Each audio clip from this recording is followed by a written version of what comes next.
নমস্কার সবাইকে, শুভ সকাল।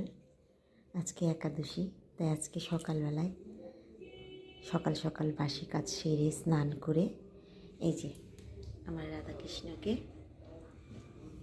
পুজো দিয়ে তারপর আমি আজকে হয়ে গেছে। তারপর আজকে তো আর ভাত খাওয়া হবে না, আজকে প্রসাদ পাবো, তো সেটা আমি শেয়ার করবো। এই যে বন্ধুরা, আমার একাদশীর প্রসাদ আজকে আমি এইটুকুই আজকে দুপুরবেলায় পাবো। তাহলে আজকে রাখি এই পর্যন্তই। দেখুন বন্ধুরা, এই যে একাদশীর দুপুরবেলায় কি খেয়েছি সেটা শেয়ার করেছি আপনাদের সঙ্গে। আর এই যে বিকেলবেলায় বানালাম আলু সেদ্ধ আর সাবু দিয়ে এটা। আমি চাটা খাই, আমি তো অত বড় ভক্ত নই, আর আমি করি একাদশী ঠিকই, কিন্তু আমি সেইভাবে অত নিয়ম করে করতে পারি না।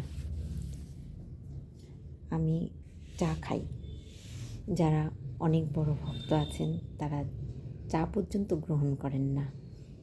একাদশীর দিন কেন, যারা কৃষ্ণ ভক্ত আছেন তারা এমনিতেও গ্রহণ করেন না চা, নেশা জাতীয় কিছু।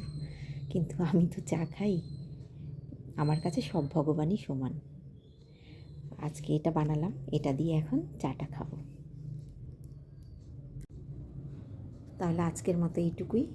নমস্কার, সবাই ভালো থাকবেন, সুস্থ থাকবেন। রাধে রাধে।